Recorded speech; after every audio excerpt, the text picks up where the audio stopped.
Welcome to the Bud's Beer Blurb podcast. You can catch all of our episodes on Bud's blog site at budsbeerblurb.com. We can be heard on Spotify, Amazon Music, SoundCloud, YouTube, and many other podcast sites. You can also find us on Instagram, Facebook, and TikTok. Just search at Bud's Beer Blurb. Be sure to like and follow us while you're there. Hello, I'm Bud Esty, and I want to welcome you to episode 12 of our podcast. Nick and I have a great show for you this time.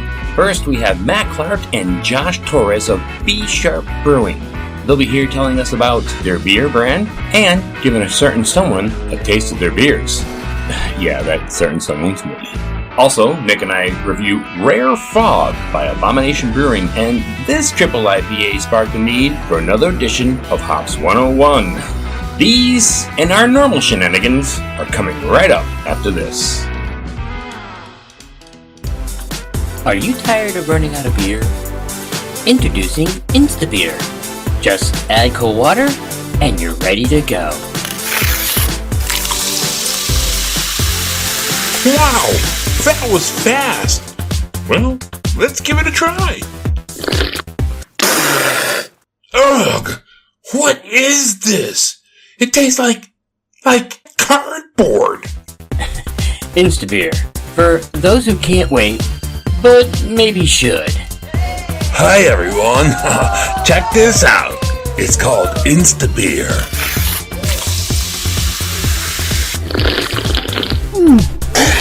Oh god. Or, you could just stick around for the real thing. A real beer? Now that's what I'm talking about. Okay, so let's jump into our first segment with Matt Clark and Josh Torres of B Sharp Brewing. In the studio with me today is Matt Clark and Josh Torres, and you guys are with B Sharp Brewing. So let's start by just focusing on the two of you for a moment. Matt, tell me about your background. What do you do for a living? I'm a mental health therapist. Okay.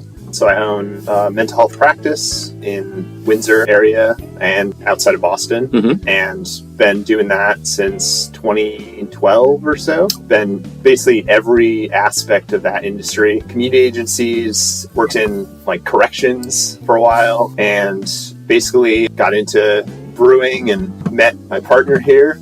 Had this crazy idea at a bar to start a brewery. So what sparked this with you? It started with a passion for music. Basically, just appreciation for music. I don't like large concert venues, so I would go to local kind of bars and bands and free concerts and stuff like that, and just started trying different beer, and then just gradually became more interested in brewing. I also have a real passion for history, especially kind of early American drinking culture. Okay. Colonial drinking culture. Most beers were produced through farmers, which just produced whatever they had, beers. All that came together and just went into the passion, I guess. Music got you brewing. That's interesting. Yeah. That's almost poetic, if you will. Josh, tell me about yourself. What do you do for a living? So, 15 and a half years, going on 16 years in the Navy Reserves. Chief Petty Officer. Shout out to all my chiefs. I recently onboarded as a government civilian, kind of in the same sector, supporting the Department of the Navy. But most of my background consists of hospitality, restaurants. I was a former pizza chef many lives ago. I've done some catering, customer service. So your typical customer-focused realm. Right. Until I really broke out into the entrepreneurship and really let the creativity start to take hold. You're a life coach? Yes. So fortunately, because of my business partner here, we have other ventures that we work together in. And through his mental health practice, afforded the opportunity to partner with him to offer life coaching and vocational skill services. Nice. That's keeping you really busy, I'm sure. And yet you have time for brewing. You're also a published author? Yes. Entrepreneur and creative extraordinaire. You like that phrase, don't you? It's a catch-all that covers everything. Yeah. So, started writing when I was a lot younger as an outlet. Helped deal with different traumas and stuff along the way. And then people were gravitating towards that, said that they enjoyed it, kept me going on that path. And then when I was stationed in Germany, I said, hey, let me consolidate all my stuff, clean it up, and self-published a book of poetry. Poetry, nice. The whole poetic aspect.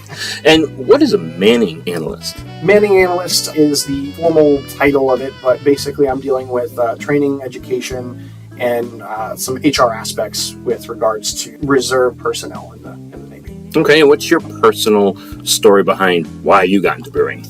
Well, when I was stationed in Germany, I turned 6 months into 2.5 years, so I got to experience a lot of different beers and cultures. And I'm sitting at a bar, Holman George, I remember the name, brick, dark, felt like New York, it was wonderful, and a few old fashions deep, and sitting there thinking to myself, in Connecticut, all breweries are more cookie cutter. They're variations of the same thing, just done a little bit different. All are rustic, or all are industrial, and I was asking myself, why don't we have places that are a little bit different or a little bit more upscale, kind of like other venues around the world? And so that was kind of the origin to bring back on the napkin, so to speak, to then broach the conversation with the business partners to do something a little different. And there's a third person involved with you guys? There's 5 total on the team. Oh, okay. And they sent you 2. Fortunately or unfortunately, we have to be seen. The other ones have kids either currently or on the way. Okay. And one is actually out in Japan right now. He's also in the Navy. Thank goodness. Okay. Oh, God bless him. The name of your brewery is Be Sharp. Let's start with, what does that mean to you guys? So, as Matt mentioned, and I also am a fan of music, there's a element of musical notes. The end goal is to have a physical location established that will have sort of a jazz club aesthetic. Wow. So Be Sharp plays into the music. Yeah.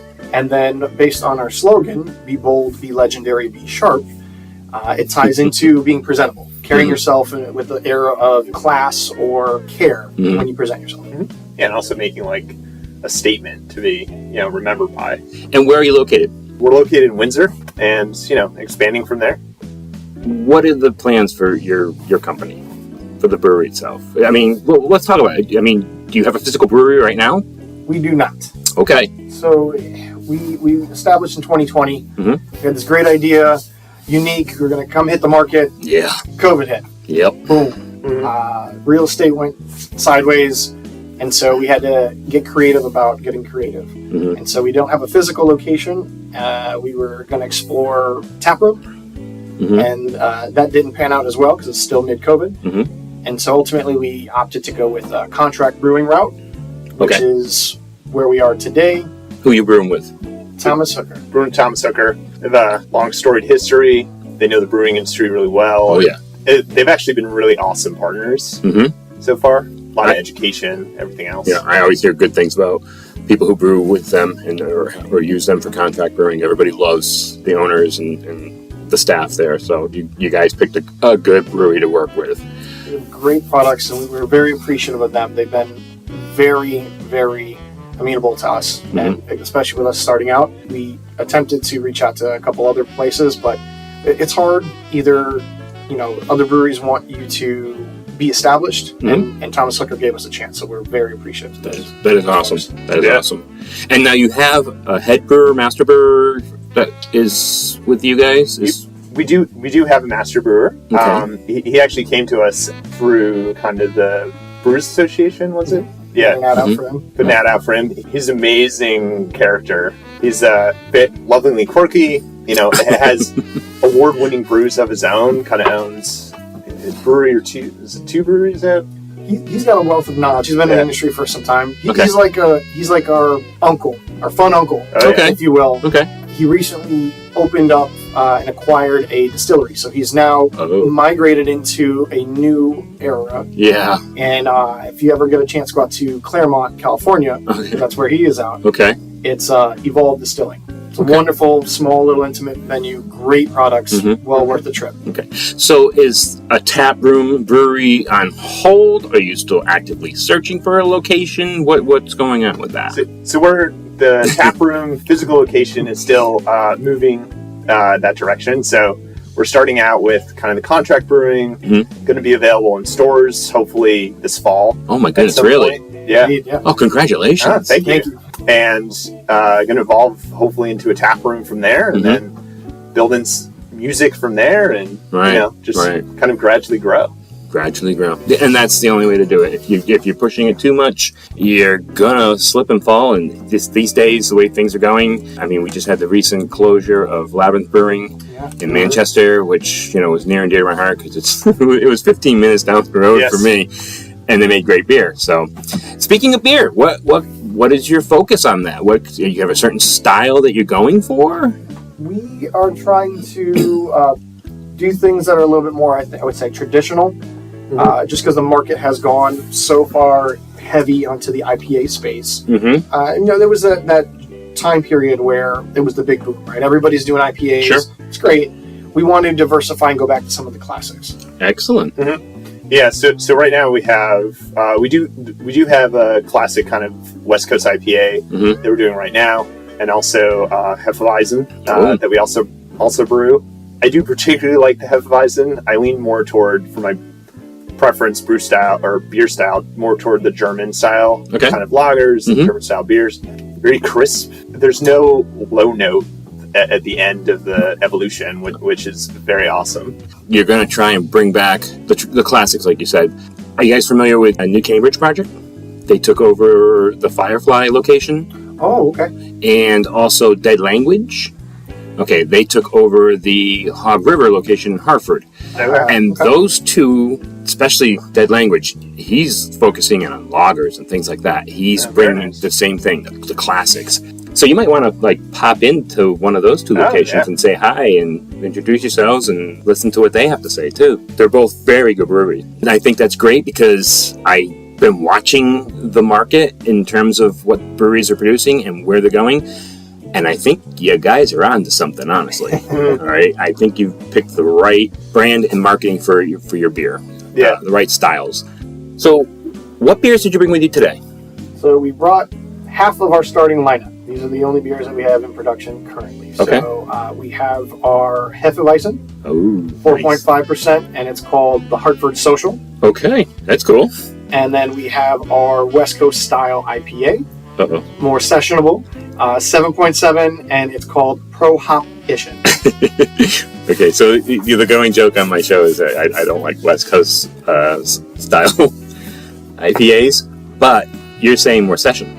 Yes. So we have two different groups of folks that have tried our product. The non-beer drinkers, who are not a fan because they just don't drink beer. Right. But they're supporting us and we appreciate them. And then we have our beer drinkers who get to the West Coast and say, hey, we're not really West Coast IPA fans. And then they try the product and come back and say, I don't like West Coast style, but I like your beer. Okay. Okay, so fair enough. Because it's less hoppy. Yeah, and you said it's a 7.77. 7.7. Honestly, I like that part.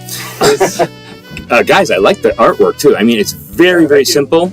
It's the same label, but just the name of the beer and the style of beer is different on each can.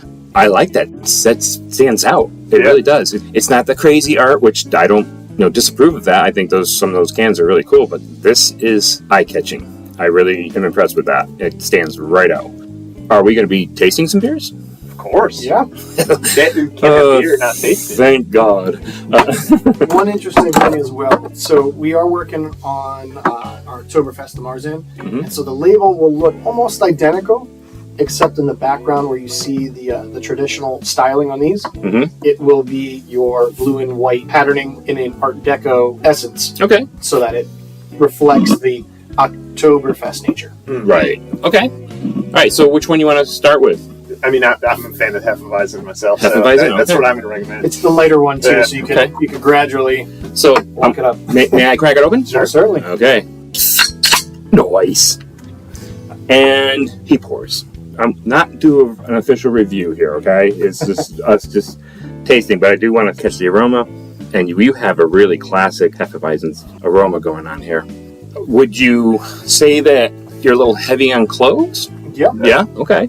That smells delicious, guys. Are you... Of course. I hope you're not going to have me sit here and drink your beer by myself. I mean, I want to give it a taste.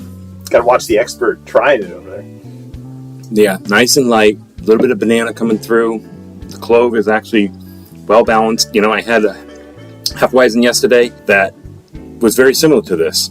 Very similar to this. That's delicious. You go far with that, guys. That's beautiful. It's right on the money. That's dead on. Excellent beer for a hot day, summer. Easy sipper. Especially on a humid day like we're having in Connecticut today. Right. I know the weather here is disgusting lately. It's just so humid. I feel like I'm in Florida. But I agree. This is a nice, light, crisp beer that would just be perfect on a summer day like today. Okay. I like it. I like it a lot. I almost want to review it, but no, I'm going to hold off on putting a score to it. That's really tasty. I'm going to pour a little more. Oh, help yourself. Thanks. Yeah, help yourself. I always have these little tiny cups that Nick, my co-host, gave to us, and they're great, yeah, but they also could be a pain in the neck, too, because they make a lot of noise when you drop them, and that carries over across to the podcast, but you also get that big head that goes on a lot of times, but boy, oh boy, this is delicious. Our attempt when we were coming up with our starting lineup, if you will, was to make sure we had something for everybody, right? Makes or sense. at least the best we can, because not everybody's going to like everything. Right. So we wanted to start out with something different on the lighter side to ease people in. You know, like that summer sipper, you drink it on the boat, and wanted our part of our starting lineup to represent, you know, Connecticut, where we are. So hence the name Hartford Social. It's a lighter alcohol content meant for you to enjoy in social settings at a potentially larger volume versus the higher alcohol content. I have a big thing for, as Josh found out, for glassware and like goodness. drinking glasses. So the color, I love the color of this, how it looks just in a glass. Nice gold color. He's got way too many glasses. So even though we're talking beer, this gentleman right here has an affinity for creating cocktails and all of that realm too. So Oh, I wish I had Dara here right now. Dara is on the show with me here and there, and she's into glass barware and cocktails. Oh, very nice. She was a mixologist, and so... Oh, cool. Yeah, you would have got along great with her. Okay. Yes, I agree. The color of this is beautiful. The taste is wonderful. The carbonation is beautiful. It's really crisp mouthfeel. I love it. I love it. Good job, guys. Thank Good job. you. I'm gonna finish this one, and then we'll move on to the West Coast. sounds good. May I open this one? Of course. Absolutely. All right, here we go again, guys. Nice. Something Nick and I do. I don't know. All right. Oh, color is incredible.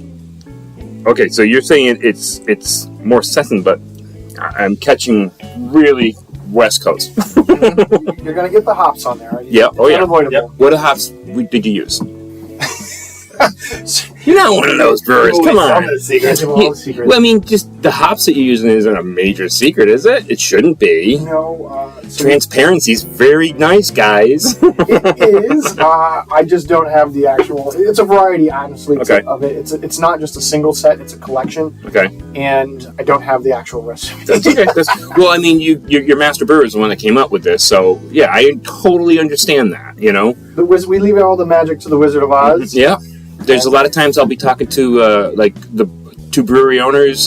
One's the business and one's the brewer. And if you ask the business guy what's in the beer, he's like, money. So that's kind of what you're running into a little bit. So we all sort of divide and conquer, and we have our different lanes. Our active duty person on the team, he's the most versed from the technical aspect aside from the brewmaster. Okay. And then Matt is the next in line for most versed as well. I'd like to say I'm more of the creative space, the marketing brand. Right. Okay. The aroma, I mean, I'm picking up citrus and rind, and that's really the strong point of this. It's like a citrus base to this, a little bit of pineapple, but let's give it a taste. Here we go. Moment of truth. Yeah, really. I always get a lot of that sweet kind of grapefruit. Yeah. So, definitely dank up front. Sometimes, like, the dank will subside. This did not, but it didn't hang on in such a way that it was heavy. It backed off. It's there. You could taste it, but it backed off and became a light dank. There's a nice fruitiness about it in terms of citrus, not like a mango or anything like that, but yeah. It's definitely more tame than a lot of the West Coast that I tasted. Oh, there it is. There's a sweetness that just hit the front of my tongue. Interesting.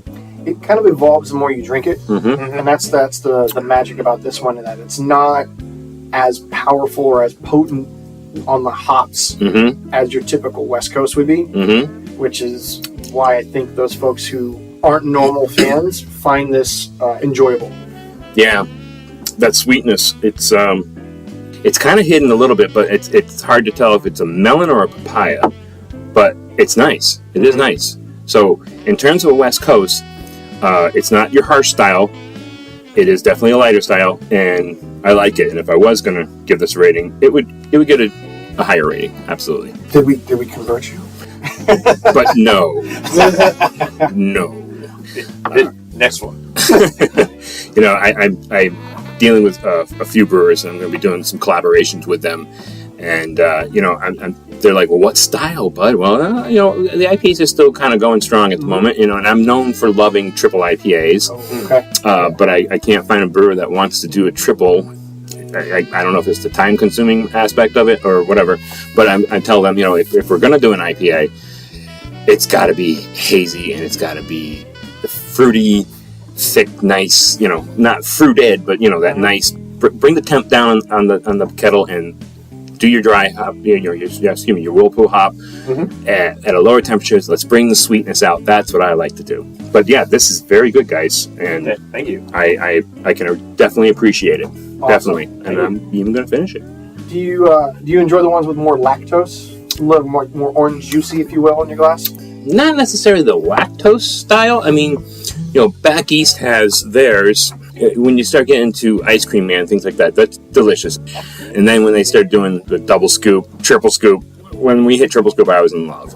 Yeah. But I find that one, for me, they are a little unique. There's a lot of other ones with lactose in them that I just, kind of creamy and that into it like that. But no, I just like the full potential of a hop being brought out according to what you're trying to get out of it. Like I said, drop the temperature, we'll pull it. You're going to pull out more sweet and more fruit rather than higher boil and get that West Coast. Right.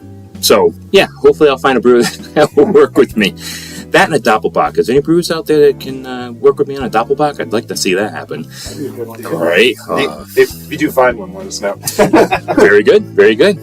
Okay, so let's talk about how do people get a hold of you? So people can get a hold of us mainly through our website, bsharpbrewing.com. Mm-hmm. They can sign up, get kind of updates on what we're doing. Like a newsletter kind of thing? Yeah, like periodic kind of, when we put out new brews, developments of, eventual developments of our tap room, like all this kind of stuff. And yeah, right now that's the main place to find us. And then, we're going to be announcing kind of when we're launching in stores and all that kind of stuff. Okay. What bars you can find us in. And social media too? Are you on any of the platforms? Yeah. Facebook and Instagram. Okay. B Sharp Brewing, just the letter B. Right. Sharp Brewing all together. And then, of course, if you want to send us a direct email, again, it is bsharpbrewing@gmail.com. Beautiful. Now, you guys, you're looking to expand yourselves, and you wouldn't mind doing collabs, correct? Correct. We are in the art space, so to speak, and with 1920s Art Deco kind of appeal, and us being now in the Roaring 20s, there's a lot of opportunity to do things a little bit differently and creative. So we're always open to finding different artists for potential collabs on can designs, or musicians who are interested in building a collaborative network. So that way, when we do actually have live events and open our doors, we have a nice list of folks to reach back and pull from. it's not just collabs in the brewing industry, people who have a passion for kind of that design style, designers, the whole gamut of industries we're looking to gain some knowledge and help people out too. So, all right. Well, guys, I really appreciate you traveling all the way out here. sure, of course. I really do. I know you came from what town now? Windsor. Windsor. It's just from Windsor. Indeed. Okay, because see, when I saw Cromwell, I was like, oh my goodness, they're all the way from Cromwell. Oh, yeah, we were. That was one of the spots we were toying with for the tap room. Okay. But where we live is where we're trying to put the brewery, so we can support the community. That makes sense. That makes sense. The community you live in is always important to support. Absolutely. Okay, well, guys, I will be keeping my eyes on you, and I'm wishing you great success. And again, Thanks for coming out. Thanks for having us. Appreciate it. So, Nick, you brought us another beer. What did you bring us? Yes, I did, and this time it is Rare Fog from Abomination. Yeah. The extra rare, extra foggy. Extra foggy. I'm excited for that. Yeah, turn your fog lamps on, everybody. It's a triple dry hopped, triple IPA, which those are usually my favorite type of beers because they're just fucking great. I know, I love triples. We're looking at a 10.5% on this one. Okay. So that's gonna be good. And as far as hops, we got the usual suspects: Mosaic, Citra Galaxy. Okay. We also have Pacific Jade. Okay. And that is characterized kind of spicy, like peppery and herbal. Yep. Now, the other weird one is Summit. Now, Summit. do you want to speak on that one? Well, according to what we're seeing here, we're talking about citrus, herbal, and vegetal. Vegetal. Vaginal? No, vegetal. Wow, Nick. You know what? I think this one calls for a Hops 101. And now, Buzz Beer Blurb presents Hops 101. On this episode, we bring you Summit Hops. Developed by the American Dwarf Hop Association, Summit Hops are a versatile, high alpha acid hop variety, making them popular choice for bittering. Released in 2003, these hops were a cross between Lexus and an unspecified male hop derived from various hops including Zeus and Nugget. Summit hops are known for their robust bitterness and unique aroma characteristics.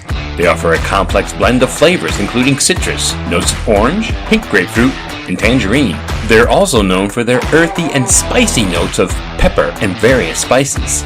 Summit hops are primarily used for bittering due to their high alpha acid content, which ranges between 15 to 17.5%. They can also contribute to the aroma and flavor profile when added late in a boil or during fermentation.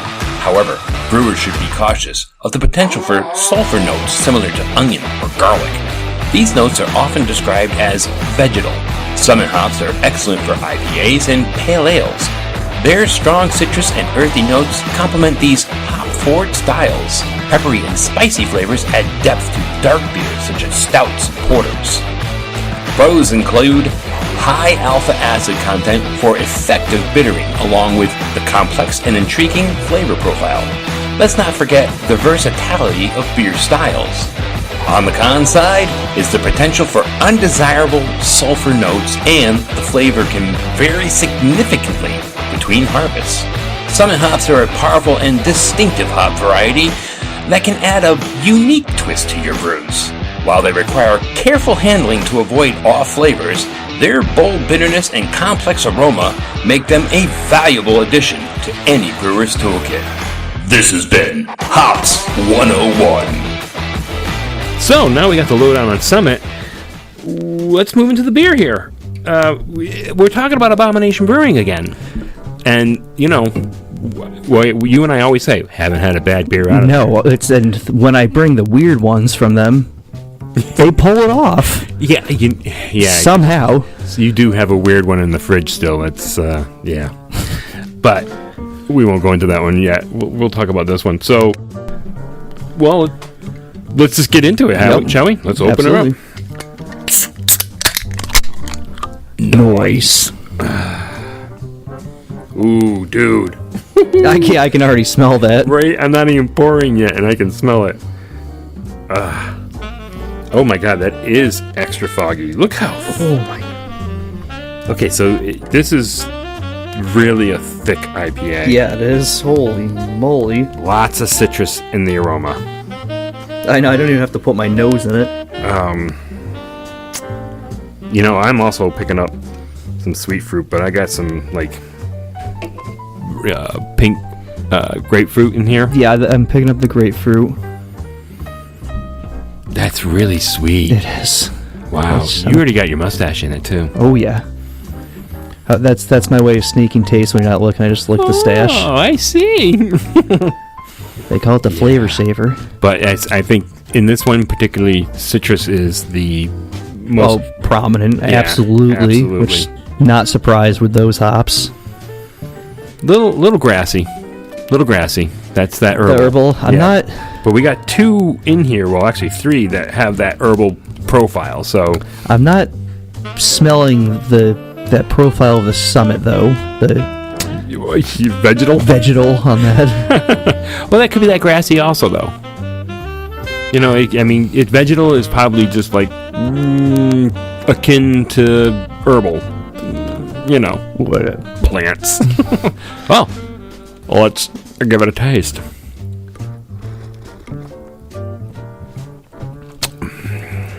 Wow. Sweet citrus. First thing I'll say, 10.5%.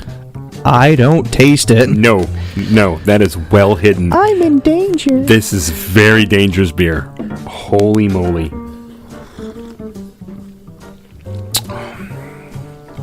It's light and refreshing. It's very refreshing. Right. For how thick this is, I and being know. a triple and having a 10.5, this is like a summer beer. Yeah, except it's you're in trouble. Oh god, yeah. Like don't do this and then mow the lawn. I can't see through it at all. Okay, so now that I've been sitting here with it in the back of my throat, it'll be a little dank, a little bit of dank coming in. Oh yeah. Really in the back of the throat. I'm tasting the Pacific Jade though that they're tied with the spice. Yes. Which I like. Yeah. You can hear my wife in the kitchen cooking. Tap tap tap tap. Oh yeah, it's definitely being picked up. But anyway, so this is tasty. Yeah, this is. A little bit of a. Oh, that sip, I got vegetal. You did? Yeah. Now what? Explain. I mean, yeah, obviously, yeah. Grassy, almost a cabbage. Okay. That's kind of, but not in a bad way. Yeah, well, if you're Irish, you're gonna freaking love that, right? Come on. But yeah, a little bit of herb. That herbal is coming out now, and then I'm on my third sip. Yep, the herbal is what's. That's the main taste for me at this point. Okay, yeah, it's definitely taking over as the palate is continuing to taste this stuff. Oh my god, it's so good. I know. We just need some corned beef now. Well, I'm always down for corned beef. Yeah, you and me both. Yeah, that's tasty. A little bit of lemon in there, lemon rind in the back there too. I think that's what that dank is for me. This is one of those funny ones which you've actually had more than me already. I'm putting down and appreciating every sip. Oh, if that's how you feel about it, what are you going to give it for a rating? Uno mas. 4.5. Dang, dude. We're close. I'm saying 4.25. 4.25.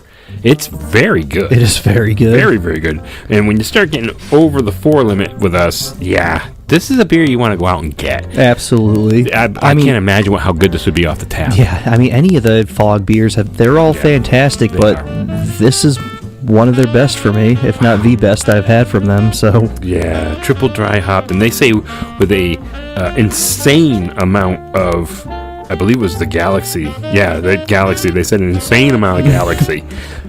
And that's where that really sweet, nice citrus flavor is coming from. And yeah, no part of it was overwhelming at all. No. It's blended damn near perfect. That was not what you think it was. That was me turning my glass and it... Never mind. So, yeah, 4.5, 4.25. I think we're good. So,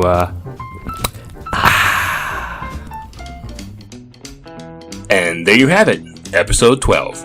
Hey, a special thank you to Matt Clark and Josh Torres of B Sharp Brewing. Thanks for coming out, sharing your story, and sharing your beer. Also, a special thank you to Abomination Brewing for always making good beers for us. Hey, do me a favor, head over to any one of our social media platforms, or YouTube, and make sure you follow, like, subscribe, all that other blah blah blah. I'm Bud Esty. This is Bud's Beer Blurb. We'll be tipping one back for you.